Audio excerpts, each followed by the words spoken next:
రాజకీయాన్ని రాజకీయంగా చూడాల్సిన పార్టీలు ఎందుకు వ్యక్తిగతంగా మారుతున్నాయి? నిజంగా అందులో ఏమీ లేకపోయినా కూడా పదే పదే అరెస్టులు అంటూ ఎందుకు ఇబ్బంది పెట్టే ప్రయత్నం జరుగుతుంది? రాకేష్ రెడ్డి గారు బీఆర్ఎస్ పార్టీ అధికార ప్రతినిధి, వారితో మాట్లాడే ప్రయత్నం అయితే నేను చేస్తా. ఏమనిపిస్తుంది ఈ రాజకీయాలను చూస్తుంటే 365 రోజులలో రేవంత్ రెడ్డి పరిపాలన? అసలు పాలన వదిలేసి కక్షనే లక్ష్యంగా చేసుకొని ప్రభుత్వం పనిచేస్తుంది. 1,00,000 కోట్ల దోపిడీకి కేటీఆర్ గారు అడ్డం పడుతున్నారనేటువంటి అక్కసుతోనే నిన్న కేటీఆర్ గారి మీద కేసు పెట్టడం జరిగింది. అసలు ఫార్ములా ఈ రేస్లో ఏం జరిగింది? ప్రపంచం యొక్క దృష్టిని ఇక్కడ ఆకర్షించి ఇక్కడ విదేశీ పెట్టుబడులు తీసుకురావాలనేటువంటి ఆలోచనతో కేటీఆర్ గారు ఫార్ములా ఈ రేస్ వారితోని మున్సిపల్ అడ్మినిస్ట్రేషన్ శాఖ నుండి ఒప్పందం చేసుకోవడం జరిగింది. సుమారుగా 700 కోట్లకు పైగా విదేశీ పెట్టుబడులు వచ్చినాయని చెప్పేసి స్వయంగా నీల్సన్ అనేటువంటి ఒక ఇంటర్నేషనల్ రీసెర్చ్ ఆర్గనైజేషన్ ప్రకటించడం జరిగింది. ఏంది వెమ్లవాడ రాజన్న పంచాయతీ ఏంటి అసలు? వేలాది మంది భక్తులు నిత్యం దర్శనం చేసుకునేటువంటి దైవక్షేత్రం వేములవాడలోని రాజరాజేశ్వర దైవక్షేత్రం. అక్కడ మొక్కులకు చాలా ప్రాధాన్యం ఉంటుంది. కోడె మొక్కులకు ఇంకా విశిష్టత ఉంది. అలాంటి కోడెలను మంత్రి కొండా సురేఖ గారు రికమెండ్ చేసి 66 కోడెలను కోతకు పంపిందండి. కోతకు అంటే రాష్ట్ర ప్రభుత్వం అధికారంలోకి వచ్చిందా 1,24,000 కోట్ల రూపాయలు అప్పు చేసింది. ఈ బడ్జెట్ అంతా ఎక్కడికి వెళ్ళినట్టు? టేబుల్ నిండుకున్నది. తెలంగాణలో హైడ్రా అనేది రేవంత్ కోసమా, కాంగ్రెస్ ప్రభుత్వం కోసమా, ప్రజల కోసం? హైడ్రాతోని రాష్ట్రం అంతా ఆగమాగం, 6 గ్యారెంటీలకు ఎగనామం, ప్రజలకు పంగనామం, ఇది కాంగ్రెస్ పార్టీ విధానం అన్నచందంగా వాళ్ళు వివరిస్తారు. Congress party is not just a failure but it is a disaster. నమస్తే, వెల్కమ్ టు వైఆర్ టీవీ. నేను రంజిత్. తెలంగాణ రాష్ట్ర వ్యాప్తంగా జరుగుతున్న ప్రతి అంశాన్ని చూస్తున్నాం. ప్రస్తుతం తెలంగాణ రాష్ట్ర రాజకీయాలలో ఒక ప్రధానమైన ఎపిసోడ్ తెర మీదకి వస్తుంది. రాష్ట్ర ప్రభుత్వం కక్ష సాధింపు చర్యలో భాగంగా చేస్తుందా, లేకపోతే వ్యక్తిగత కక్ష అనుకోవచ్చా? రాజకీయాన్ని రాజకీయంగా చూడాల్సిన పార్టీలు ఎందుకు వ్యక్తిగతంగా మారుతున్నాయి? నిజంగా అందులో ఏమీ లేకపోయినా కూడా పదే పదే అరెస్టులు అంటూ ఎందుకు ఇబ్బంది పెట్టే ప్రయత్నం జరుగుతుంది? తెలంగాణలో 365 రోజులలో కేవలం ఏం జరిగింది అంటే అరెస్టులతో కాలం వెళ్లదీశారు అనేది చాలా స్పష్టమైన మాట. సో ప్రధానంగా కూడా కేటీఆర్ అరెస్ట్ అంటూ తారాస్థాయిలో చేరుతున్నాయి. దాంతోపాటు లగచర్ల బెయిర్లు వచ్చిన సంగతి మరొక ముందుకే ప్రభుత్వం మరోసారి ట్రాక్ తప్పించేందుకు డైవర్షన్ పాలిటిక్స్ చేస్తుందా ఏంటి అనే అనేక అంశాలకు సంబంధించి క్లుప్తంగా చర్చించే ప్రయత్నం అయితే చేద్దాం. ఈరోజు వైఆర్ టీవీ స్టూడియోలో నాతో పాటు ఉన్నారు రాకేష్ రెడ్డి గారు, బీఆర్ఎస్ పార్టీ అధికార ప్రతినిధి, వారితో మాట్లాడే ప్రయత్నం అయితే నేను చేస్తా. రాష్ట్ర వ్యాప్తంగా జరుగుతున్న ప్రతి ఎపిసోడ్ను కూడా మీ ముందుంచే ప్రయత్నం అయితే నేను చేయబోతున్నాను. నమస్తే అండి. నమస్తే. ఎలా ఉన్నారు? ఫైన్. ఎట్లుంది తెలంగాణ రాజకీయాలను చూస్తూ ఉంటే? నిజంగా చాలా సందర్భాలలో అంటే చాలా సంవత్సరాలుగా మీరు జర్నీ చేస్తూ ఉన్నారు. ఏమనిపిస్తుంది ఈ రాజకీయాలను చూస్తుంటే 365 రోజులలో రేవంత్ రెడ్డి పరిపాలన మీద? ఆంధ్ర రాజకీయాలతో పోలిస్తే, తమిళనాడు రాజకీయాలతో పోలిస్తే తెలంగాణ రాజకీయాలు చాలా భిన్నంగా ఉంటాయి. పార్టీలు వేరైనా కూడా ప్రతి రాజకీయ పార్టీ నాయకుడు కూడా ప్రజల పక్షం వహించడానికి ప్రయత్నం చేస్తాడు. ఎక్కడ కూడా కక్షపూరితంగా వ్యవహరించారు. కానీ మొట్టమొదటిసారి కాంగ్రెస్ పార్టీ అధికారంలోకి వచ్చిన తర్వాత, రేవంత్ రెడ్డి గారు ముఖ్యమంత్రి అయిన తర్వాత చూస్తున్నాం. అసలు పాలన వదిలేసి కక్షనే లక్ష్యంగా చేసుకొని ప్రభుత్వం పనిచేస్తున్నాయి. 365 రోజుల్లో ఏం జరిగిందయ్యా అంటే పరిపాలన ఏం లేదు. కేవలము కేసులు, విచారణలు, అరెస్టులు ఇవే నడుస్తున్నాయి. ఓకే. జర్నలిస్టుల మీద కేసులు పెడతారు, కార్యకర్తల మీద కేసులు పెడతారు, సోషల్ మీడియా యాక్టివిస్ట్ మీద కేసులు పెడతారు, నాయకుల మీద కేసులు పెడతారు. ఏ ఒక్కడు కూడా కోర్టులో నిలబడట్లేదు. ఇప్పటివరకు వీళ్ళు పెట్టినటువంటి ఏ ఒక్క కేసు కూడా కోర్టులో నిలబడలే. బెయిల్ వస్తున్నాయి, మళ్ళీ బయటకు వస్తున్నారు. తెలంగాణ బిడ్డలు కాబట్టి ఈ గడ్డ మీద పుట్టినటువంటి ప్రతి బిడ్డ డిఎన్ఏలో తిరుగుబాటు ఉంటుంది, త్యాగం ఉంటుంది, తెగింపు ఉంటుంది కాబట్టి తెగించి కొట్లాడుతున్నారు తప్ప ఎక్కడ కూడా లొంగట్లేదు. అది తెలంగాణ నైజం. ఇది గుర్తుపెట్టుకోవాలి రేవంత్ రెడ్డి గారు. అంటే తెలంగాణలో ఎందుకు అరెస్టులు చేస్తున్నారు రేవంత్ రెడ్డి? 6 గ్యారెంటీలు 13 అంశాలు అమలు చేయలేకనా, లేకపోతే నన్ను ఎవరు ప్రశ్నించినా కూడా నేను సహించను అనే ఈగో దెబ్బ తినడం వలన? ప్రశ్నించడానికి వీళ్ళ పర్మిషన్ కావాలన్నా? బిడ్డ తల్లి పాలు తాగడానికి బిడ్డకు పర్మిషన్ అవసరమా అండి? తెలంగాణ బిడ్డల్లో ఆ డిఎన్ఏలో ఆ లక్షణం ఉంటుంది. డిఎన్ఏని పూర్తి స్థాయిలో అణచివేసే ప్రయత్నమా ఇక్కడ ఏమైనా? 100%. ఎందుకు అణచివేస్తే రేవంత్ రెడ్డికి లాభం ఏంటి? ఎవరు నన్ను ప్రశ్నించకూడదు, నేను చేసింది నడవాలా. 1,00,000 కోట్ల దోపిడీకి కేటీఆర్ గారు అడ్డం పడుతున్నారనేటువంటి అక్కసుతోనే నిన్న కేటీఆర్ గారి మీద కేసు పెట్టడం జరిగింది. అంతే కదా. మీ వైఫల్యాలను, మీ తప్పిదాలను ఎప్పటికప్పుడు ఎండగడుతూ నిక్కచ్చిగా నిలబడుతున్నాడు. 12 నెలల్లోనే ప్రభుత్వం అబాసు పాలయ్యేటువంటి స్థితికి చేర్చిండు. కాబట్టి ఎట్టి పరిస్థితుల్లో కేటీఆర్ గారి మీద కేసు పెట్టాలనేటువంటి ఒక దురాలోచనతో వాళ్ళు కేసు పెట్టిండ్రు. ఏమవుతుంది దీంతో? కాంగ్రెస్ ప్రభుత్వం వచ్చినటువంటి మొట్టమొదటి రోజు నుండి కూడా అదే కదా, కాళేశ్వరం అని, విద్యుత్ ఒప్పందాలని, ఫోన్ ట్యాపింగ్ అని, లేదా కేటీఆర్ గారు బావమరిది దగ్గర ఇంటి దగ్గర విందు అని, ఇప్పుడు ఈ విషయం ఫార్ములా ఈ రేస్ అని ఏదో విధంగా ఇరుకున పెట్టాలనేటువంటి దురాలోచన చేస్తున్నారని చెప్పేసి ప్రజలకు అర్థమైపోయింది. దాంతో అయ్యేది ఏం లేదు. ముఖ్యమంత్రిగా నిన్ను ఎన్నుకున్న తర్వాత నువ్వు పరిపాలన మీద దృష్టి పెట్టాలా, నువ్వు ఇచ్చినటువంటి హామీల మీద దృష్టి పెట్టాలా. కానీ వాటి మీద దృష్టి పెట్టకుండా ఈరోజు కేటీఆర్ గారి మీద, హరీష్ రావు గారి మీద, బీఆర్ఎస్ పార్టీ నాయకుల మీద, కార్యకర్తల మీద నువ్వు దృష్టి పెడుతున్నావు అంటేనే you are not just a failure but your disaster in Telangana. BRS party వైఫల్యాలను బయట చూపెట్టిందా, లేకపోతే నిజంగానే కాంగ్రెస్ పార్టీ అబాస్ పాలైందా అంటే ఏం చెప్తారు? కాంగ్రెస్ పార్టీ నాయకులకు విజన్ లేదు, ఒక ప్లాన్ లేదు, చిత్తశుద్ధి లేదు, ప్రయారిటీస్ లేవు. దీని కారణంగా వాళ్ళు అన్ని విషయాల్లో ఫెయిల్ అయిపోతూ ఉన్నారు. దాన్ని ఎత్తి చూపేటువంటి ప్రయత్నం బీఆర్ఎస్ పార్టీ నాయకులు చేస్తున్నారు, దాంట్లో సక్సెస్ అయింది. అందుకనే కదా ఈరోజు ఎక్కడికి పోయినా ఏం చర్చ జరుగుతున్నది. ఈరోజు కేసీఆర్ గారు ఉన్నప్పుడే పథకాలు బాగా వచ్చేటి, మంచి చెడు వారు అన్ని రకాల పథకాలు అందించింది, మాకు ఎక్కడ ఆగలేదు. కానీ వీళ్ళు వచ్చిన తర్వాత పథకాలు ఆగిపోతున్నాయి, కొత్త హామీల సంగతి పక్కన పెట్టి ఉన్నాయి కూడా చక్కగా చేయడం లేదనే చర్చ జరుగుతున్నది. అంటే Congress party is not just a failure but it is a disaster. అంటే 365 రోజులలో కేవలం చాలా ప్రభుత్వాలను చూస్తుంటారు, ఎందుకు ఈ ప్రభుత్వం ఇంత వైఫల్యం చెందుతుంది? నేను ఇంతకుముందు చెప్పాను కదా, ఒకటి కేసీఆర్ గారు ఉద్యమ నాయకులు కాబట్టి 40 ఏళ్ళ రాజకీయ అనుభవం ఉంది. ఎమ్మెల్యే నుండి, రాష్ట్ర మంత్రి నుండి, డిప్యూటీ స్పీకర్గా, కేంద్ర మంత్రిగా అనేక పర్యాయాలు వారు పనిచేశారు. కాబట్టి తెలంగాణ మూల తిరిగినటువంటి ఒక నాయకుడు కాబట్టి వారికి తెలంగాణ పట్ల ఒక విజన్ ఉంది, ఇక్కడ సమస్యల పట్ల సంపూర్ణమైనటువంటి అవగాహన ఉంది, దానికి పరిష్కారాలు చూపెట్టగలిగే మేధస్సు వారికి ఉంది.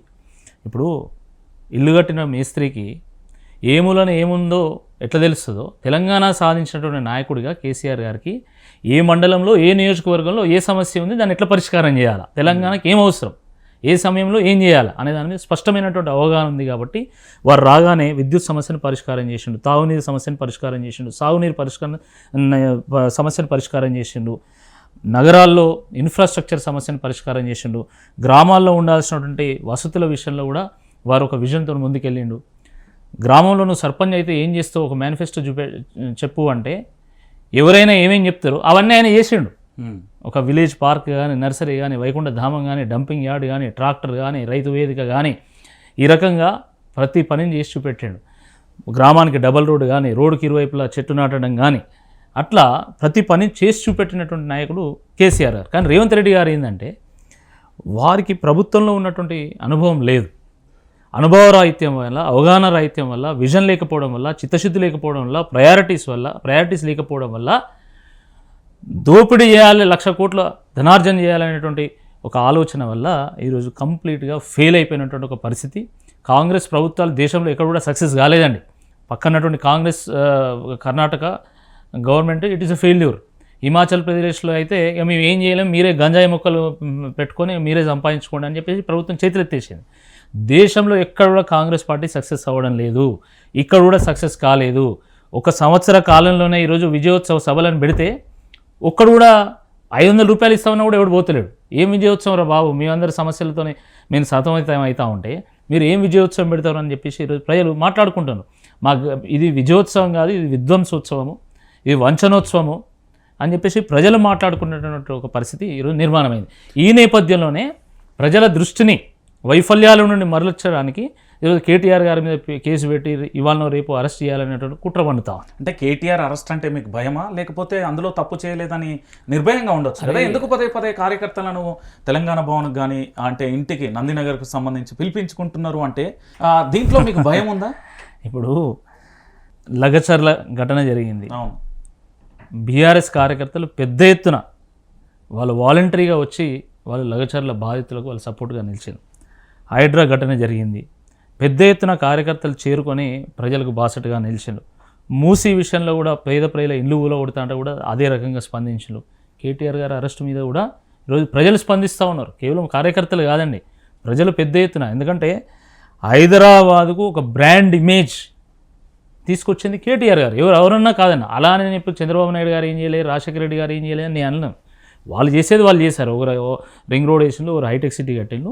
కానీ కేటీఆర్ గారు ప్రపంచ పటంలో హైదరాబాదుకు ఒక అద్భుతమైనటువంటి గుర్తింపుని తీసుకొచ్చారు. ఇది వాస్తవం. ఈరోజు ప్రతిష్టాత్మకమైనటువంటి ఫార్ములా ఈ రేసును ప్రపంచ నగరాలతోని పోటీపడి ప్రపంచ నగరాలను సైతము వెనక్కి నెడుతూ ఈరోజు హైదరాబాద్కు ఫార్ములా ఈ రేసును తీసుకొచ్చినటువంటి ఘనత కేటీఆర్ గారిది. అసలు ఫార్ములా ఈ రేస్లో ఏం జరిగిందండి? ఫార్ములా ఈ రేస్ అంటే ఎలక్ట్రిక్ వెహికల్స్ను ప్రోత్సహించడానికి, ప్రజల్లో ఒక అవగాహనను క్రియేట్ చేయడానికి, అదేవిధంగా ఫార్ములా ఈ రేస్ చాలా ప్రతిష్టాత్మకమైనటువంటి ఈవెంట్ కాబట్టి ప్రపంచ నగరాలతో పోటీపడి వాటిని వెనక్కి నెట్టి ఇక్కడ తీసుకురావడం ద్వారా ప్రపంచం యొక్క దృష్టిని ఇక్కడ ఆకర్షించి ఇక్కడ విదేశీ పెట్టుబడులు తీసుకురావాలనేటువంటి ఆలోచనతో కేటీఆర్ గారు ఫార్ములా ఈ రేస్ వారితోని మున్సిపల్ అడ్మినిస్ట్రేషన్ శాఖ నుండి ఒప్పందం చేసుకోవడం జరిగింది. ఇది 4 దఫాలుగా ఇక్కడ రేసు నిర్వహించాలని చెప్పేసి. మీరు గమనించాల్సినటువంటి విషయం ఏంటంటే మొన్న వీళ్ళు మూసీ గురించి నేర్చుకోవడానికి సియోల్కు పోయింది. అవును, సియోళ్ళు కాదని ఫార్ములా ఈ రేస్ ఇక్కడికి వచ్చేది. అంటే అర్థం చేసుకోవాలి మరి. న్యూయార్క్, లండన్, బీజింగ్, మాస్కో ఇలాంటి గొప్ప గొప్ప నగరాలతో పోటీపడి మనం ఫార్ములా ఈ రేస్ని ఇక్కడ తీసుకొచ్చి ఎంతో విజయవంతంగా 35,000 మంది ఆడియన్స్ సమక్షంలో మనకు నిర్వహించుకున్నాం. అంటే అక్కడ మామూలుగా ప్రపంచంలో ఏ దేశంలో కానీ ఈవెంట్ మన రాష్ట్రంలో జరిగింది. మన రాష్ట్రంలో జరిగింది. సచిన్ టెండూల్కర్, ఆనంద్ మహేంద్ర, పెద్ద పెద్ద క్రికెట్ దిగ్గజాలు, సినీ స్టార్స్, రాజకీయ నాయకులు, కేంద్ర మంత్రులు, రాష్ట్ర మంత్రులు వీళ్ళందరూ అటెండ్ అయ్యారు. ప్రపంచవ్యాప్తంగా 100 కోట్లకు పైగా ప్రముఖులు దీన్ని వీక్షించడం జరిగింది, ప్రజలు దీన్ని వీక్షించడం జరిగింది. అలాంటి ఈవెంట్ను సక్సెస్ఫుల్గా మనం ఇక్కడ ఇంప్లిమెంట్ చేయడం వల్ల సుమారుగా 700 కోట్లకు పైగా విదేశీ పెట్టుబడులు వచ్చినాయని చెప్పేసి స్వయంగా నీల్సన్ అనేటువంటి ఒక ఇంటర్నేషనల్ రీసెర్చ్ ఆర్గనైజేషన్ ప్రకటించడం జరిగింది. కేవలం ఫార్ములా ఈ రేసింగ్ వల్ల. ఓకే, ఫార్ములా ఈ రేసింగ్ వల్ల 700 కోట్ల పెట్టుబడులు. టుడే యూ గో టు దానికి ఎంత ఖర్చు అయింది ఫార్ములా ఈ రేస్కి? ఫార్ములా ఈ రేస్ మొదటి దఫా గ్రీన్ కో అనే స్పాన్సర్ ఉండే. అప్పుడు ప్రభుత్వానికి పెద్దగా ఏమి ఎక్కువ ఖర్చు కాలేదు. కానీ రెండో దఫా నిర్వహించేటప్పుడు ఏంటంటే స్పాన్సర్ రాలేదు కాబట్టి ప్రభుత్వమే ముందుగా వెచ్చిద్దాం, దాని తర్వాత స్పాన్సర్స్ దొరకబడదామని చెప్పేసి ఆలోచనతోనే ఒక 50 కోట్ల రూపాయలు 2 ఇన్స్టాల్మెంట్స్లో డైరెక్ట్గా ఫార్ములా ఈ రేస్ ఆర్గనైజేషన్ వాళ్ళకి పంపడం జరిగింది. ఇక్కడ ఎక్కడ కూడా మనీ లాండరింగ్ జరగలేదు, మరి ఉడుపులు అందలేదు. ఎందుకు ప్రభుత్వం 54.8 కోట్ల రూపాయలకు సంబంధించి అవినీతి జరిగింది అని దానకిషోర్ కంప్లైంట్ ఇచ్చిండు. ఆ ఎఫ్ఐఆర్ కాపీ కూడా నేను చదివిన. సో ఈ కంప్లైంట్ రావడానికి మీరేమో చట్టబద్ధత అంటారు, మరి అక్కడేమో కంప్లైంట్ అయింది. ఇక్కడ ఏది నమ్మాలి? ఇది ముళ్ళ కిరీటం లాంటిది కాంగ్రెస్ ప్రభుత్వానికి. మీరు చాలా పెద్ద మాట అంటున్నారు. 100% ఏసీబీ కేసు అనేది ఇది ముళ్ళ కిరీటం లాంటిది. నేను ఎందుకు అంటున్నా అంటే ఫార్ములా ఈ రేస్ వాళ్ళు కూడా తెలంగాణ ప్రభుత్వం మీద కేసు వేస్తున్నారు. ఓకే, అర్థమైందా? ఎందుకంటే it is a clear breach of contract. వాళ్ళు ఎందుకు కేసు వేస్తున్నారంటే తెలంగాణ ప్రభుత్వానికి ఫార్ములా ఈ రేస్ వాళ్ళకి ఒప్పందమైంది. ఏమని? ఫార్ములా ఈ రేస్ను మేము ఇక్కడ కండక్ట్ చేస్తామని వాళ్ళు, ఇక్కడ దానికి కావాల్సిన ఫెసిలిటీస్ మేము ప్రొవైడ్ చేస్తామని చెప్పేసి వీళ్ళు ఒప్పందం చేసుకున్నారు. ఒప్పందంలో భాగంగా మనం ఇవ్వాల్సినటువంటి 2 ఇన్స్టాల్మెంట్లు ఇచ్చినాం, ఇంకా 2 ఇన్స్టాల్మెంట్లు ఇవ్వాలి. అవి ఇవ్వలేదు, మీరు మాతో ఒప్పందం చేసుకుని అది ఇవ్వలేదు అని చెప్పేసి ఇప్పుడు వాళ్ళు ఇంటర్నేషనల్ కోర్టులో మన మీద కేసు వేస్తున్నారు. వేసింది ఆల్రెడీ. ఇప్పుడు వేస్తే మనం ఇవ్వాల్సిన ఈ 4 ఇన్స్టాల్మెంట్లే కాకుండా ఈ మొత్తం ఇది నిర్వహణ చేయకపోవడం వల్ల జరిగినటువంటి డ్యామేజ్ సూట్ కూడా పడుతుంది. డ్యామేజ్ని కూడా మనం చెల్లించాల్సి వస్తుంది. మనం చెల్లించాల్సిన దానికంటే పలు రెట్లు ఎక్కువ అమౌంట్ని ఇప్పుడు ఇంటర్నేషనల్ కోర్టు ద్వారా మనం చెల్లించాల్సి వస్తుంది. తెలంగాణ పరువు ప్రతిష్టలు, భారతదేశ ఖ్యాతి మొత్తం గంగపాలవుతున్నాయి. ఇది ప్రభుత్వానికి తెలియదా? ప్రభుత్వానికి అవగాహన లేదు వాళ్ళకు. నేను అదే అంటున్నా, నేను అవగాహన, అందుకనే ముళ్ళ కిరీటం అంటున్నా. ఇప్పుడు ఈయన మీద కేసు పెడితే మీరు ఫార్ములా ఈ రేస్ మీద కూడా కేసు పెట్టాల్సిందే. ఇప్పుడు ప్రభుత్వంలో నిపుణులు కానీ లేకపోతే సలహాదారులు కానీ పెద్దవాళ్ళు ఎవరు లేరా? సలహాలు వింటే సలహాలు ఇస్తారండి, వినప్పుడు ఎవరు ఇస్తారు? ఎందుకు సలహాలు విన్నారా? వింటే గిట్లెందుకు అవుతుంది? వింటే హైడ్రా చేపడతారా ఎవరన్నా? వింటే ఎవరైనా మూసి కూల్చివేతలు చేపడతారా? వింటకి ఫార్ములా ఈ రేస్లో నా కేటీఆర్ గారిని మీరు ఇరికిచ్చేది. ఓకే, కేటీఆర్ గారిని ఇరికించాలని చూసి ఆయన ఇరికిండి. ఇప్పుడు ఫార్ములా ఈ రేస్ మీద మీరు కేసు వేయాల్సి వస్తుంది. కేటీఆర్ గారి మీద కేసు వేసిందంటే ఫార్ములా ఈ రేస్ మీద కేసు వేయాల్సి వస్తుంది. ఫామ్లో ఏరేసి ఆల్రెడీ ఇంటర్నేషనల్ కోర్టులో ఇప్పుడు తెలంగాణ ప్రభుత్వం మీద కేసు వేసింది. ఇప్పుడు దాని సంగతి కూడా చూడాల్సి వస్తుంది. ఇది పులి మీద స్వారీ చేయడమే. ఓకే, మీరు పులి ఎక్కి స్వారీ చేసిన ఇబ్బంది, దాన్ని దిగినా కూడా ఇబ్బంది ఉంటుంది. కాబట్టి దీనికి రాజకీయ మూల్యం విపరీతంగా రేవంత్ రెడ్డి గారు చెల్లించుకోవాల్సి వస్తుంది. భారతదేశం కూడా చెల్లించుకోవాల్సి వస్తుంది. It is not just a matter of Telangana, it is not just a matter of KTR, it is a matter of Indian pride. Okay, ఇది అర్థం చేసుకోవాలా. మీరు ఇంత కాన్ఫిడెన్స్గా చెప్తున్నారు కదా, మరి అంతే కాన్ఫిడెన్స్గా ప్రజల్లోకి వెళ్తున్నారు కదండి. మరి తెలంగాణ భవన్ ఇంటి వద్ద ఎందుకు కార్యకర్తల హడావిడి? కార్యకర్తలు సహజంగా కదండి, కేటీఆర్ గారికి విపరీతమైనటువంటి ఫాలోయింగ్ ఉంది.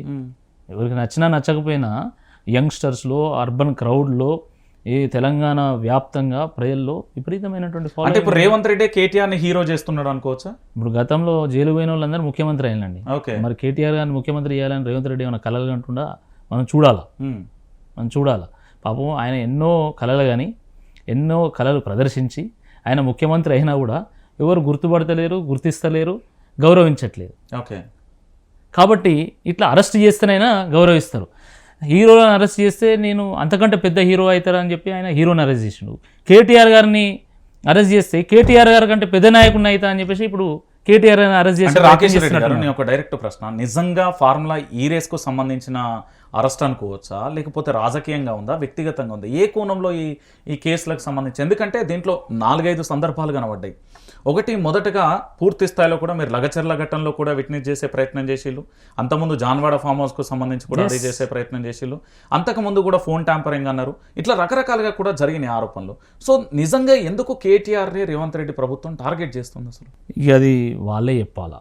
ఇప్పుడు నాయకుడు ఎప్పుడు కూడా కన్స్ట్రక్టివ్గా ఉంటాడు, డిస్ట్రక్టివ్గా ఉంటాడు. నిర్మాణం చేసే ప్రయత్నం చేస్తే తప్ప కూల్చివేసే ప్రయత్నం చేయడు. కూల్చివేసేటప్పుడు ఎప్పుడు కూడా చరిత్రలో మిగిలడండి, చరిత్రహీనుడుగానే తయారవుతాడు. అది వాస్తవం. ఇప్పుడు అదే జరుగుతున్నది. మీరు రాజకీయంగా పై చేయి సాధించాలనుకుంటే మీరు ఇచ్చినటువంటి హామీలను నెరవేర్చి ప్రజలకు మంచి చేసి తెలంగాణను ముందుకు తీసుకెళ్ళి ప్రజల నమ్మకాన్ని, విశ్వాసాన్ని చూరగొనాలి. కానీ మీరు ఏం చేస్తున్నారు? మీరు ఏం చేయకుండా కేటీఆర్ గారిని, కేసీఆర్ గారిని, హరీష్ రావును, బీఆర్ఎస్ నాయకులను డ్యామేజ్ చేసి మేము ఏదో పై చేయి సాధించాలంటే తెలంగాణలో అది సాధ్యం కాదండి. తెలంగాణ ప్రజలు చైతన్యం ఎక్కువ ఉంటుంది. అంటే నిజామును తరిమినటువంటి చరిత్ర తెలంగాణ గడ్డ మీద ఉన్నది. ఇది గుర్తుపెట్టుకోవాలి. అన్యాయాన్ని ఎదిరిస్తే నాకు ఆరాధ్యుడు అని కాళోజీ ఎవరైతే చెప్పారో ఆ కాళోజీని కన్న గడ్డ తెలంగాణ గడ్డ. కాబట్టి అన్యాయాన్ని 100% ఎదిరిస్తే ఖచ్చితంగా కేటీఆర్ అరెస్ట్ ఉంటుందని భావిస్తున్నారా? మేము అంటలేం, వాళ్ళే అంటాం. ఒకవేళ అరెస్ట్ ఉంటే బీఆర్ఎస్ పార్టీ వ్యూహాలు ఎలా ఉండబోతాయి? ఏముంటుందండి, బీఆర్ఎస్ పార్టీ ప్రజాస్వామ్యయుతంగా, న్యాయపరంగా తప్పకుండా దీన్ని ఎదుర్కొంటుంది. ఇది ఉద్యమ పార్టీ, ఉద్యమకారులతో నిండినటువంటి పార్టీ, ఉద్యమించినటువంటి పార్టీ, ఉద్యమంతో తెలంగాణను సాధించినటువంటి పార్టీ. కాబట్టి ఇది పెద్ద లెక్క కాదు. ఈ అరెస్టులు, కేసులు, లాఠీలు, తూటాలతో బీఆర్ఎస్ పార్టీని భయపెట్టలేరు. గతంలో అనేక సందర్భాల్లో కేసులు పెట్టిండు, అవేవి కూడా నిలబడలే. ఈ కేసు కూడా న్యాయస్థానంలో నిలబడదు. అంటే కేటీఆర్ అరెస్ట్ ఖచ్చితంగా ఇప్పుడు అరెస్ట్ చేయాలనుకుంటే నేను చెప్తున్నా, మీరు రాసి పెట్టుకోండి. కేసు పెట్టాలన్నా, అరెస్ట్ చేయాలన్నా అది రేవంత్ రెడ్డిని చేయాలి. ఎందుకు? ఆయన కాంట్రాక్ట్ ఆయన బ్రీచ్ చేసిండు. ఇప్పుడు government is a continuous process. Government అంటే బీజేపీ గవర్నమెంట్, కాంగ్రెస్ గవర్నమెంట్, ఇంకో ఎల్ఐ గవర్నమెంట్ ఉండదు. ఇలా గవర్నమెంట్ అంటే తెలంగాణ గవర్నమెంట్ ఒక సంతకం పెట్టిందంటే దాన్ని అమలు చేయాల్సినటువంటి బాధ్యత ముఖ్యమంత్రి గారి మీద ఉంటుంది, ఆ రాష్ట్ర ప్రభుత్వం మీద ఉంటుంది. దాన్ని బ్రీచ్ చేసినందుకు ఇప్పుడు రేవంత్ రెడ్డి గారి మీద కేసు పెట్టాలి. ఇప్పుడు 55 కోట్ల రూపాయలు ప్రజాధనము ఈరోజు వృధా కాలేదా? అంతే కదా. 2 ఇన్స్టాల్మెంట్ తెలంగాణ ప్రభుత్వము కేసీఆర్ గారు ఉన్నప్పుడు కట్టడం జరిగింది. ఇప్పుడు మీరు దాన్ని తెగదెంపులు చేసుకోవడం వల్ల కట్టిన 55 కోట్లు అయితే రావు కదా. ఇప్పుడు అది వేస్ట్ అయినట్టే కదా. ఆ వేస్టేజ్ చేసింది ఎవరు? మరి రేవంత్ రెడ్డి గారు కదా. మరి ఈ ప్రభుత్వం మీద కేసు పెట్టొద్దా? ఈ ప్రభుత్వ అధినేతలను అరెస్ట్ చేయొద్దా? ఎందుకు చేయకూడదు? దానికి సమాధానం చెప్పాలి కాంగ్రెస్ పార్టీ వాళ్ళు. మీరు మా మీద కేసులు పెట్టడం, మమ్మల్ని అరెస్ట్ చేయడం కదా. అసలు మీ మీద ఎందుకు కేసు పెట్టొద్దు? గది చెప్పండి నాకు. ఓకే, అలాంటి ప్రయత్నం ఏమన్నా జరుగుతుందా తెలంగాణలో? 100% జరగాల్సిందే అంటున్నా నేను. ఫిర్యాదు చేసి ఎఫ్ఐఆర్ నమోదు చేసి, అరే దేశంలో ఇప్పుడు చట్టానికి అందరు సమానం, ఎవరికి చుట్టం కాదండి చట్టం అనేది. దేశంలో ప్రధానమంత్రికైనా, నీకైనా, నాకైనా అందరికీ ఒకటే రూల్ ఉంటుంది. ఓకే, అది వాళ్ళే చెప్తాను కదా, చట్టం ఏం చుట్టం కాదని. మేము కూడా అది చెప్తున్నాం. నువ్వు ముఖ్యమంత్రి అయితేంది, నువ్వు ఎవరైతేంది, నువ్వు కూడా రూల్ ఫాలో కావాలా. నువ్వు రూల్ ఫాలో కాకుండా నాకు ఈయన నచ్చలే కాబట్టి నేను జైల్లో పెడతాను, నువ్వు కూడా అసలు జైల్లో పెట్టడానికి నీకేం అధికారం ఉంది? సో పూర్తి స్థాయిలో కేటీఆర్ అరెస్ట్ ఉంటుంది, ఉండబోదు, క్లారిటీ ఉంటుందని అంటాను. ఉంటుందని అంటారు. ఉంటే ఎదుర్కొంటాం, ఎదుర్కొంటారు. 100% ఎదుర్కొంటాం. రైట్. ఇక్కడ తెలంగాణలో మరో చర్చ కూడా కొనసాగుతుంది. ఏంది వెమ్లవాడ రాజన్న పంచాయతీ ఏంటి అసలు? ఆ కొడేళ్ల పంచాయతీ ఏంది? కొడేను ఎవరికి ఇచ్చిళ్ళు? వరంగల్ జిల్లాలో తుఫాను సృష్టించిళ్ళు. మీకు ఆధారాలు ఎక్కడి నుండి వచ్చినాయి? సాక్ష్యాలు ఎక్కడి నుండి వచ్చినాయి? దీని మీద ఎంక్వైరీ కలెక్టర్ కూడా ఈరోజు స్పందించినట్టు. అసలు ఏం జరిగింది అందులో? తెలంగాణలోనే అత్యంత సుప్రసిద్ధమైనటువంటి ఆ దేవదేవుడు, మహాదేవుడు, ఆ రుద్రేశ్వరుడు వెలిసినటువంటి పుణ్యక్షేత్రము వేములవాడలోని రాజరాజేశ్వర దేవస్థాన పుణ్యక్షేత్రం. అది తెలంగాణ రాష్ట్రం నుండి కాకుండా అటు ఆంధ్రప్రదేశ్ నుండి, ఇటు మహారాష్ట్ర నుండి, అనేక రాష్ట్రాల నుండి వేలాది మంది భక్తులు నిత్యం దర్శనం చేసుకునేటువంటి దైవక్షేత్రం వేములవాడలోని రాజరాజేశ్వర దైవక్షేత్రం. భారతదేశ వ్యాప్తంగా దక్షిణ కాశీగా పేరుగాంచినటువంటి గొప్ప ధర్మక్షేత్రము వేములవాడలోని రాజరాజేశ్వర ధర్మక్షేత్రం. అందుకనే మన సైడు అంటే కరీంనగర్, వరంగల్, నిజామాబాదు, పార్ట్ ఆఫ్ మెదక్స్లో ప్రతి కుటుంబంలో రాజన్న, రాజమ్మ, రాజిరెడ్డి, రాజేషు, రాజరాజేషు, రాజరాజేశ్వరుడు, రాజు ఇలా దేవుని పేరు పెట్టుకుంటారు. జాతర పోవాలన్నా, తీర్థయాత్రలు చేయాలన్నా, ఇల్లు కట్టుకున్నా, కొత్తగా సంతానం కలిగినా, పెళ్ళైనా మొట్టమొదట వేములవాడ రాజరాజేశ్వరిని దర్శనం చేసుకుంటారు, మొక్కులు చెల్లిస్తారు. దాని తర్వాతనే ఇంకెక్కడికైనా పోతారు. తిరుపతి పోవాలని కూడా ఫస్ట్ రాజరాజేశ్వరిని దర్శనం చేసుకున్నాక తిరుపతి పోతారు. ఇది మీకు కూడా తెలుసు. మన ఇంటి సైడు పిల్లలకి పుట్టింటికలు తీయాలన్నా కూడా ఫస్ట్ వేములవాడలో పుట్టింటికలు తీసిన తర్వాతనే తిరుపతి పోతారు. అంత విశిష్టత కలిగినటువంటి దేవాలయము రాజరాజేశ్వరి దేవాలయం. అక్కడ కోరిన కోరికలు తీర్చే కొంగు బంగారం వేములవాడ రాజరాజేశ్వరుడు కాబట్టి అక్కడ మొక్కులకు చాలా ప్రాధాన్యం ఉంటుంది. కోడె మొక్కులకు ఇంకా విశిష్టత ఉంది. ఎందుకంటే ఇది వందల సంవత్సరాల నుంచి ఆనవాయితీగా వస్తున్నటువంటి మొక్కు ఇది, కోడె మొక్క అనేది. అంటే శివుడికి వాహనం నంది. కాబట్టి భక్తులు ఆ నందిని శివునికి అందించేటువంటి ఒక ప్రయత్నం చేస్తారు. దాన్నే కోడె మొక్క అంటారు. అంటే మన ఊర్లో, మన దొడ్లో, మన ఆవుకు జన్మించినటువంటి లేగదూడ ఏదైతే ఉంటుందో దాన్ని తొలిసూరు కొడుకు పుట్టినప్పుడు, కొత్తగా పెళ్ళైనప్పుడు ఆ కొత్త జంటను ఆ కొడుకుని తీసుకొని కోడెను తీసుకొని పోయి ఆ కోడెను ఆడ అప్పచెప్తారు. ఆ నంది స్థానంలో అప్పచెప్తారు. కోడెను ఆడ అప్పచెప్తే అది శివుడికే చెందుతుంది అని అంటారు. అందుకని దేవుని కోడే అంటారు. మన ఊర్లలో దేవుని కోడే చేన్లు వేసినా కూడా ఏమన్నారు, చేన్లు వేసినా కూడా పంచాయతీ పెట్టరు, ఇక్కడ మొక్కుతారు దాన్ని. అంత గొప్ప విశిష్టత కలిగినటువంటిది దేవుని కోడే. కానీ దురదృష్టకరమైనటువంటి విషయం ఏంటంటే అలాంటి కోడెలను మంత్రి కొండా సురేఖ గారు రికమెండ్ చేసి 66 కోడెలను తన అనుచరుల ద్వారా కబేలాని పంపింది. కోతకు పంపిందండి. కోతకు ఈ భారతదేశంలో భూమిని భూమాత అని, గోను గోమాత అని, గంగను గంగామాత అని మనం కొలుస్తాం. అలాంటి ఈరోజు గో సంతతికి చెందినటువంటి నందీశ్వరులను మీరు కోతకు పంపడం ఇది ఘోరమైనటువంటి అపచారం. ఆ పరమేశ్వరుడు జరిగినటువంటి అవమానం ఇది. కాబట్టే ఈరోజు ప్రజలు పెద్ద ఎత్తున ఈరోజు స్పందిస్తూ ఉన్నారు. భక్తులు కన్నీరు మున్నీరు అవుతున్నారు. దేవుని కూడా వందించడం ఏందండి? సందు దొరుకుతుంది చాలు చంపుకోవడమేనా? ఇదేనా మంత్రులుగా మీరు చేసేది? ఇంత దుర్మార్గమా? ఈమె చేసినటువంటి పాపం కాశీకి పోయినా కూడా పోదు, అది ఏ గంగల మునిగినా పోదు. ఇది చాలా దుర్మార్గం. ఇది దేవాదాయ శాఖ మంత్రిగా ధర్మాన్ని కాపాడాల్సినటువంటి, దేవాదాయ సంపదను కాపాడాల్సినటువంటి మంత్రి గారే ఈరోజు ధర్మాన్ని అవహేళన చేస్తున్నారు. ఆమె మంత్రి అయిన నుండి వరంగల్ పరువు తీస్తానండి. దేంట్లో అందులో లాభం ఏంటి అసలు? ఎందుకు చేయాల్సి వచ్చింది? అది ఏముంటుందండి? ఈరోజు 66 ఆవులు కబేలాలకు పంపితే పైసలు సంపాదించుకుంటారు. కేవలం డబ్బుల కోసమే ఇది జరిగింది అని చెప్పేసి గీసుకొండ పోలీస్ స్టేషన్లో ఎఫ్ఐఆర్ అయింది. దానికి సంబంధించినటువంటి ఒక 2-3 వ్యక్తులను కూడా జైలు పంపడం జరిగింది. మరి మంత్రి మీద కూడా ఎఫ్ఐఆర్ నమోదు కావాలి. అదే కదా నేను అడిగేది. ఇప్పుడు తప్పే జరిగినప్పుడు ఎఫ్ఐఆర్ ఎందుకైంది? తప్పే జరిగినప్పుడు వాళ్ళని ఎందుకు జైలు పంపిండ్రు? మరి తప్పు జరిగినప్పుడు వాళ్ళని జైలు పంపినప్పుడు కొండా సురేఖని ఎందుకు అరెస్ట్ చేయరు మీరు? ఆమె ఎందుకు బాధ్యత వహించదు? ఆమె రాజీనామా చేయాలి, లేకపోతే ఆమె రాజీనామా చేయకపోతే బాజాప్తుగా బర్తరఫ్ చేయాలి మంత్రివర్గం నుండి. ఏం తమాషా ఇదేమన్నా? భక్తుల మనోభావాలతో ఆడుకుంటారా మీరు? ఏళ్ళ నుండి వస్తున్నటువంటి ఆనవాయితీని ఈరోజు మీరు చెడగొడతారా? ప్రజల్లో ఒక అనుమానాలు సృష్టిస్తారా? అపోహలు సృష్టిస్తారా? ఈరోజు గ్రామాల్లో ఎట్లున్నదంటే మామూలుగా వేములవాడలో కోడెనప్ప చెప్తే అది శివునికి చెందుతుందని అనుకుంటారు. కానీ ఈరోజు వేములవాడలో కోడెనప్ప చెప్తే కొండా సురేఖ దొడ్ల చేరుతుందని అనుకుంటున్నారు, కొండా సురేఖ చెందుతుందని అనుకుంటున్నారు. కాబట్టి మేము కోడెని ఇయ్యాలన్నా ఇయ్యొద్దా అనే అనుమానంతో ఉన్నారు ఈరోజు ప్రజలు. మీరు ఇష్టం ఉన్నట్టు చేస్తున్నారు కదా ఈ విషయంలో, మిగతా ధర్మాల విషయంలో ఇట్లా చేయగలుగుతారా మీరు? మరి ఎందుకు ఇట్లా చేస్తున్నారు? ఎందుకు భక్తుల సెంటిమెంట్తో మీరు ఆడుకుంటున్నారు?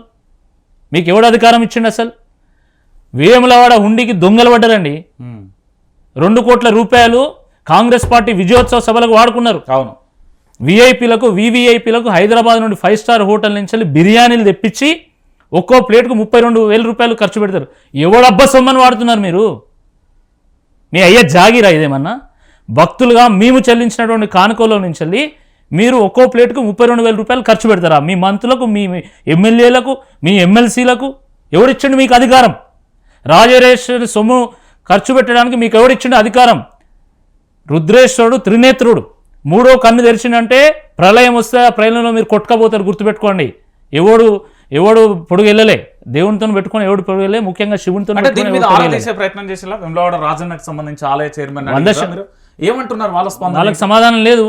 వాళ్ళు భయపడుతున్నారు. వాళ్ళు భయపడుతున్నారు.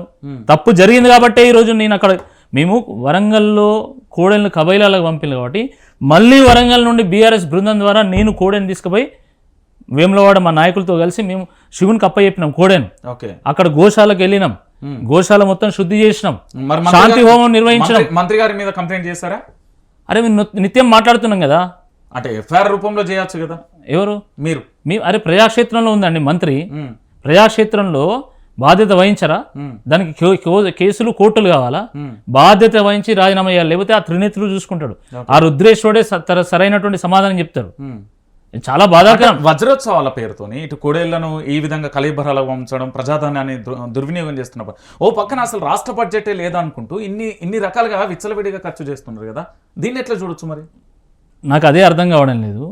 ఈరోజు 1,00,000 కోట్లు 1,50,000 కోట్లు పెట్టి మూసిని ప్రక్షాళన చేస్తామంటారు. అవును, దానికి పైసలు ఉంటాయి. 1,00,000 కోట్లు కూడా మీ దగ్గర పైసలు ఉంటాయి, 1,50,000 కానీ ఒక్కో గురుకులానికి కనీసం ఒక 20 లక్షలు ఇవ్వండి, ఒక 50 లక్షలు ఇవ్వండి, మొత్తం కలిపి ఒక 400 కోట్లు ఇస్తే ఆ గురుకులాల్లో పిల్లలకు ఆపద లేకుండా ఉంటుందని చెప్తే మాత్రం పైసలు లేవంటారు.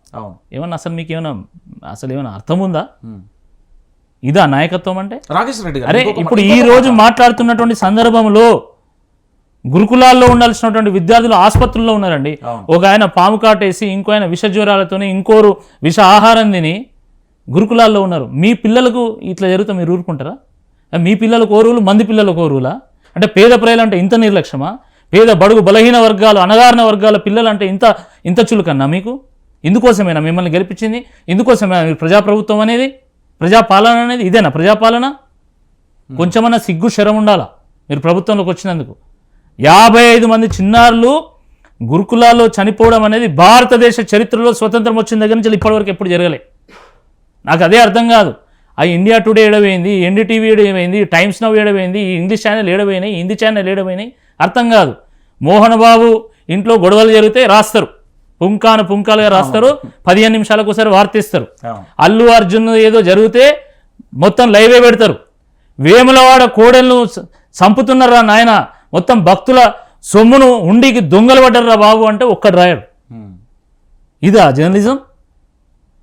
నేను మీడియాకి చెప్పేంత పెద్దవాడిని ఏం కాదు, కానీ ఒక భక్తుడుగా నా ఆవేదన చెప్తున్నా నేను. అంటే రాష్ట్ర ప్రభుత్వం అధికారంలోకి వచ్చి కూడా 1,24,000 కోట్ల రూపాయలు అప్పు చేసింది. దాంట్లో ఒక ఆసుపత్రి గట్టలే, ఏంది గట్టలే. ఈ బడ్జెట్ అంతా ఎక్కడికి వెళ్ళినట్టు? మరి జేబులు నిండుతున్నాయి.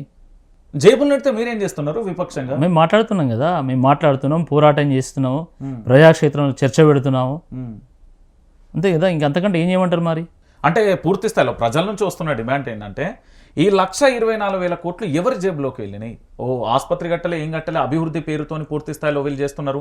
ఓ పక్కన బడ్జెట్ లేదు అంటూ అటు హైడ్రా కానీ, లేకపోతే ఇటు మూసీ కానీ, రకరకాలుగా అటు వెమ్లవాడకు సంబంధించి విచ్చలవిడే ఖర్చు చేస్తున్నారు. మీదేమైనా పోరాటం? వాళ్ళ కాంట్రాక్టర్లకు బిల్లులు చెల్లించుకుంటున్నారు. ఓకే, దాంట్లో కూడా ఢిల్లీకి సొమ్ములు మోస్తున్నారు. ఇదే కదా, ఢిల్లీకి సద్దులు మోస్తాను వీళ్ళు వాళ్ళ పదవులు కాపాడుకోవడానికి, వీలైనంత జేబులు నింపుకుంటాను. ఇంతకంటే జరిగింది ఏముందని ఏం లేదు కదా, ఇంతకంటే జరిగింది ఏం లేదు. మీరు మాట్లాడినప్పటి నుండి కొండా సురేఖ గారు ఏమైనా స్పందించారా ఈ విషయం మీద? ఎందుకంటే దేవాదాయ శాఖ మంత్రి కదా, వారికి ధర్మం మీద ఏమాత్రం చిత్తశుద్ధి ఉన్నా, ప్రజల పట్ల ఏమాత్రం చిత్తశుద్ధి ఉన్నా కూడా వారు వెంటనే ఆ రాజీనామా లేఖను ఆడ పడేసిపోవాలి. పడేసిపోవాలి. చేయగలుగుతారా అసలు? అదే అది అనుమానం, నాకైతే అనుమానమే. కాబట్టి తప్పకుండా ప్రజలే నిర్ణయిస్తారు. గుర్తుపెట్టుకోండి, కొండా సురేఖ కదా ఆమె పేరు, కాసుల సురేఖ. అంటే కాసుల కోసం కోడెలను కబైలాలకు పంపినటువంటి కసాయి సురేఖ. అందుకనే స్పందన లేదు ఆమె దగ్గర నుండి. ఆమె దగ్గర నుంచి స్పందన లేదు. ఇప్పుడు నేను మాట్లాడుతున్నా, దమ్ముంటే మీకు చిత్తశుద్ధి ఉంటే స్పందించండి. రాకేష్ రెడ్డి చెప్పేది తప్పు అని చెప్పండి. నా తప్పు అయితే మరి కలెక్టర్ ఎందుకు స్పందించిండు? కలెక్టర్ ఎందుకు విచారణ చేయమంటున్నాడు? దాని మీద సమాధానం చెప్పండి. ఓరుగల్లు ఒక శైవ క్షేత్రం, ఒక ఆధ్యాత్మిక క్షేత్రం, 400 సంవత్సరాల పాటు శివభక్తులైనటువంటి కాకతీయులు రాజధానిగా చేసుకొని పరిపాలన చేసినటువంటి ఒక ప్రాంతం. ఆ ప్రాంతంలో పుట్టినటువంటి ఆడబిడ్డ కొండా సురేఖ గారు ఈరోజు శివునికి అవమానం చేసింది, అపచారం చేసింది. ఇదే కొండా సురేఖ గారు ఆజాం జాహీ మిల్లుకు సంబంధించిన కార్మిక సంఘ భవన్ కూడా మొన్న కొండా మురళి ఆధ్వర్యంలో పూజలు జరిగినాయి. అది ప్రభుత్వానికి సంబంధించి, కార్మికులకు సంబంధించి కొన్ని వేల చరిత్ర కలిగింది. ఆజాం జాహీ మిల్లు కొన్ని వేల మందికి కూడా ఉపాధి కల్పించింది.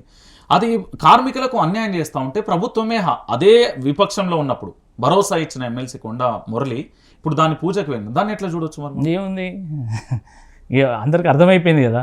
ఇప్పుడు నువ్వు దేన్నైతే వ్యతిరేకించావో, ఇప్పుడు అక్కడికే వెళ్ళి మళ్ళీ నువ్వు అక్కడ జరిగినటువంటి శంకుస్థాపన పూజలో మీరు పాల్గొన్నారంటే మీ స్టాండ్ ఎందుకు మార్చుకున్నారో అందరికి అర్థమవుతుంది. ఆజాం జాహీ మిల్లు ఒక చరిత్ర కలిగినటువంటి ఒక మిల్లు.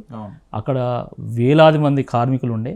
ఆ కార్మికుల యొక్క భవన్ని కూల్చడం అనేది ఇది తప్పకుండా ఇది మూర్ఖత్వం. చరిత్ర కూడా కనుమరుగైపోయినట్టు 100%. ఆ చరిత్రను కాలగర్భంలో కలిపేటువంటి ఒక ప్రయత్నం మీరు చేసిండ్రు. దీనికి తగిన మూల్యం చెల్లించుకోక తప్పదండి. వరంగల్ తూర్పు ప్రజలందరూ కూడా చూస్తున్నారు. వరంగల్ ఆజాం జాహీ మిల్ అనేది కేవలం తూర్పుకు సంబంధించిందో పశ్చిమకు సంబంధించిందో కాదు, ఇది ఊరుగల్లకు సంబంధించినటువంటి అంశము. ప్రజలందరూ కూడా స్పందిస్తున్నారు. తప్పకుండా దీనికి రాజకీయ మూల్యం చెల్లించుకోవాల్సి వస్తుంది. ఓకే, మీరు తెలంగాణలో ఈ 365 రోజులలో చాలా మంది అరెస్టులను చూశారు, చాలా మంది కేసులను చూశారు. కానీ లగచర్ల ఘటనను తెలంగాణ ప్రాంత బిడ్డలు చూసారు. ఆ కేసు అరెస్టు బెయిల్ వరకు జరిగిన పరిణామాలన్నీ రాకేష్ రెడ్డికి ఏమనిపించింది? అసలు లగచర్ల లడాయిలో లంబాడీలదే విజయం అని మేము ఆ రోజు భావించినాం. అదే నిన్న ప్రూవ్ అయిపోయింది. దానికి నాయకత్వం వహించినటువంటి పట్నం నరేందర్ రెడ్డి గారి మీద రకరకాల కేసులు పెట్టి 4 రోజులకు పైగా మీరు లోపలేసిన లేదా, ఈరోజు మళ్ళీ ఆయన బయటికి రావడం జరిగింది. రైతులు కూడా కొంతమంది ఉన్నారు, ఇంకా కొంతమంది బయటకు వచ్చారు ఇప్పటికే. ఆయన ప్రభుత్వంలోకి వచ్చిన దగ్గర నుండి ఆయన మొత్తం భూమి మీదనే దృష్టి పెట్టిండని. రేవంత్ రెడ్డి హైడ్రా భూమికి రిలేటెడే, మూసీ భూమికి రిలేటెడే, ఫార్మసిటీ భూమికి రిలేటెడ్, ఫ్యూచర్ సిటీ భూమికి రిలేటెడే, లగచర్ల కూడా దానికి సంబంధించి. ఇప్పుడు RRR రోడ్డు కూడా క్యాన్సిల్ చేసే ప్రయత్నం చేస్తారు. రైతుకు భూమికి ఉండేది పేగుబంధం. అది వాస్తవం. మనకు తల్లి నవమాసాలు ఉంచుకొని కని పాలిచ్చి పెంచుతుంది. 2 ఏళ్ళు 3 ఏళ్ళు పాలిచ్చి పెంచుతుంది. అవును. కానీ భూతల్లి మనం ఉన్నన్ని రోజులు మనకు అన్నం పెట్టి పెంచుతుంది. అవును. కాబట్టి భూమితోని ప్రత్యేకమైనటువంటి అనుబంధం ఉంటుంది రైతు. కానీ రేవంత్ రెడ్డి గారికి భూమితో ఉన్నటువంటి బంధం డబ్బు బంధం, రియల్ ఎస్టేట్ అనుబంధం. అది చాలా డిఫరెన్స్ ఉంటుంది. ఇది అర్థం చేసుకున్నటువంటి రేవంత్ రెడ్డి గారు వాళ్ళ భూములు లాక్కునేటువంటి ఒక ప్రయత్నం చేసిండు. కానీ ఆయనకు తెలియాల్సినటువంటి విషయం ఏంటంటే, ఈ దేశ చరిత్రలో భూమి కోసం జరిగినటువంటి ఏ పోరాటంలో అయినా కూడా భూ ఆక్రమణదారులు ఎవడు గెలవలేదండి. అవును. భూ ఆక్రమణదారులు భూమి పుత్రులే గెలిచిండు, భూ ఆక్రమణదారులు గెలవలే. మీరు స్వతంత్ర సంగ్రామంలో బ్రిటిష్ వాళ్ళు ఓడిపోయిన ఇక్కడ భూమిపుత్రులు గెలిచారు. తెలంగాణ రైతాంగ సాయుధ పోరాటంలో నిజాం ఓడిపోయిండు, భూమిపుత్రులు గెలిచాడు. తెలంగాణ ఉద్యమంలో ఆంధ్ర పెత్తందారులు ఓడిపోయిండు, భూమిపుత్రులు గెలిచిండు. లఘుచర్లలో కూడా భూమిపుత్రులే గెలిచిండు, భూ ఆక్రమణదారులు ఓడిపోయాడు. ఓకే, ఇది గుర్తుపెట్టుకోవాలి. నువ్వేదో బెదిరిస్తే బెదరడానికి ఎవడు సిద్ధంగా లేడు ఇక్కడ. నీకే అంత అది ఉంటే భూమిని నమ్ముకొని బతికినటువంటి వాడికి ఎంత అనుబంధం ఉంటుందండి, నాకు అర్థం కాదు. నువ్వెవడు భూమి గుంజుకోవడానికి? నువ్వు ముఖ్యమంత్రి అయితే నువ్వు భూమి గుంజుకుంటావా? నీకేం అధికారం ఉంది? చట్టం ఉంది కదా, చట్ట ప్రకారం పోవా నువ్వు? నీ అన్నొచ్చి బెదిరిస్తే భూములు ఇస్తారనుకుంటున్నావా? ఎట్టి పరిస్థితుల్లో ఒక గుంట భూమి కూడా ఇచ్చేది లేదని చెప్పేసి వాళ్ళు తెగేసి మాట్లాడుతున్నారు. వాళ్ళు అరే చాకల ఐలమ్మ, కొమరం భీం లాంటి యోధులు పుట్టినటువంటి వీరులను అన్నటువంటి గడ్డ తెలంగాణ గడ్డ. అలాంటి గడ్డ మీద నీ బెదిరింపులకు ఎవడు, నీ ఉడత ఊపులకు భయపడ్డాడు ఎవడు లేడు. ఓకే. సో నేనేమంటున్నానంటే, నేను తెలంగాణ ప్రాంత బిడ్డల పక్షాన వచ్చిన కొన్ని ప్రశ్నలు అడుగుతాను. మీరు చాలా క్లారిటీగా కూడా పార్టీలకు అతీతంగా సమాధానం చెప్తారని నేను భావిస్తున్నా. తెలంగాణలో నిజంగా పరిపాలన నడుస్తుందా? అనుమానం. తెలంగాణలో ప్రజాస్వామ్యం ఉందా? అనుమానమే. తెలంగాణలో పోలీస్ వ్యవస్థ ఉందా? రక్షణ పోలీస్ వ్యవస్థ ఉందా? ప్రైవేటు సైన్యం వ్యవస్థ ఉంది. తెలంగాణలో ముఖ్యమంత్రి అనే వ్యక్తి పరిపాలన చేస్తుందా? ముఖ్యమంత్రిగా ఆయన వివరించడం లేదు. పోనీ తెలంగాణ ప్రజలకు మంత్రుల పేర్లు తెలుసా? ఫర్ రాంగ్ రీజన్స్ తెలుసు. Wrong reasons. తెలంగాణలో హైడ్రా అనేది రేవంత్ కోసమా, కాంగ్రెస్ ప్రభుత్వం కోసమా, ప్రజల కోసమా? హైడ్రాతోని రాష్ట్రం అంతా ఆగమాగం, 6 గ్యారెంటీలకు ఎగనామం, ప్రజలకు పంగనామం, ఇది కాంగ్రెస్ పార్టీ విధానం అన్నచందంగా వాళ్ళు వివరిస్తున్నారు. తెలంగాణలో మూసీ అనేది రేవంత్ కుటుంబానికా, కాంగ్రెస్ ప్రభుత్వందా? మూసిలో వారేది ఏరు కాదు, మూసిలో వారేది ప్రజల కన్నీరు అన్న చందంగా ఈరోజు రేవంత్ రెడ్డి తయారు చేశాం. తెలంగాణ తల్లిని సెక్రటరియట్లో పెట్టడం దేనికి సంకేతం? కాంగ్రెస్ తల్లి కాబట్టి ఆయన పెట్టుకున్నాడు ఆడ. తెలంగాణ సెక్రటరియట్లో రాజీవ్ గాంధీ విగ్రహం దేనికి సంకేతం? రాచరిక వ్యవస్థకు సంకేతం. సెక్రటరియట్లో పూర్తి స్థాయిలో వాస్తు మార్పు అనేది కొత్త నినాదం. మరి రేవంత్కు సంబంధించి ఎట్లా చూడొచ్చు దీన్ని? కేసీఆర్ గారు ఆనవాళ్ళు లేకుండా చేయాలనేటువంటి ఉద్దేశంతో పాపం గేట్ గులో కొట్టుకున్నాడు ఆయన, అంతే. తెలంగాణ రాష్ట్ర వ్యాప్తంగా అరెస్టులు అదొక అరాచకం. అది బీఆర్ఎస్ పార్టీ నుంచి కాంగ్రెస్కి వెళ్ళిన నేతలకు 1000 కోట్ల ఆఫరా, లేకపోతే నిజంగా పదవుల కోసం పోయారు? రెండింటి కోసం పోయి ఉండొచ్చు, కానీ పాపం వాళ్ళు అక్కడ వేయనంక దిక్కుదోచినటువంటి ఒక పరిస్థితి ఉన్నది. ఈ ముఖ్యమంత్రి పరిపాలన ఎన్ని రోజులు? 5 ఏళ్ళు ఉండాలని మేము కోరుకుంటున్నాం, కానీ కాంగ్రెస్ పార్టీ మంత్రుల వ్యవహారం చూస్తుంటే 5 ఏళ్ళు ఉండనిస్తట్టు లేరు వాళ్ళు. తెలంగాణలో అప్రకటిత ఎమర్జెన్సీయా? 100%. తెలంగాణలో భవిష్యత్తులో గవర్నర్ రాష్ట్రపతి పాలన వచ్చే అవకాశం ఉందా? అది కాంగ్రెస్ పార్టీ వాళ్ళు నిర్ణయించుకోవాలా. 2028 వరకు బీఆర్ఎస్ పార్టీ నినాదం ఏంటి? బీఆర్ఎస్ పార్టీ ఎజెండా ఏంటి? నేతల మాట ఏంటి? తెలంగాణ క్రియేటర్స్ మేము, తెలంగాణ ప్రొటెక్టర్స్ కూడా మేమే అనే నినాదంతోనే ప్రజలకు వెళ్తాం. తెలంగాణ రాష్ట్ర వ్యాప్తంగా రేవంత్ పై పోరాటమా, కాంగ్రెస్ పార్టీపై పోరాటమా? వ్యక్తి మీద ఎప్పుడు కూడా పోరాటం ఉండదనే వ్యవస్థ మీద పోరాటం. కేసీఆర్ ఎప్పుడు ప్రజల్లోకి వస్తాడు? కేసీఆర్ గారి నేతృత్వంలోనే బీఆర్ఎస్ పార్టీ నిత్యం ప్రజల్లో ఉంటున్నది. కేవలం హరీష్, కవిత, కేటీఆర్ అయినా కొత్త నేతలు ఎంట్రీ ఉంటుందా? తెలంగాణ ఆత్మబంధం బీఆర్ఎస్ పార్టీ, తెలంగాణ పేగుబంధం బీఆర్ఎస్ పార్టీ. కాబట్టి బీఆర్ఎస్ పార్టీ కేవలం కేసీఆర్ గారు, కేటీఆర్ గారు, హరీష్ రావు గారు మాత్రమే కాదు, తెలంగాణ వాదులందరిది. ఇది స్వయంగా కేసీఆర్ గారు చెప్పింది. కేసీఆర్ గారి నేతృత్వంలో నడుస్తున్నటువంటి పార్టీ అయినా కూడా యావత్ తెలంగాణ ప్రజల ఆస్తి బీఆర్ఎస్ పార్టీ. తెలంగాణ అనే ఎమోషన్, తెలంగాణలో పూర్తి స్థాయిలో ఆ సెంటిమెంట్ మళ్ళీ కొత్తదనంతో, కొత్త రక్తంతో రాబోతుందా? సెంటిమెంట్ అనేది ఎప్పుడు ఉంటుందండి, అది ఎప్పుడు పోదు. అది ఇప్పుడు తల్లి అనే సెంటిమెంట్ ఉంటుందా? ఉంటుంది కదా.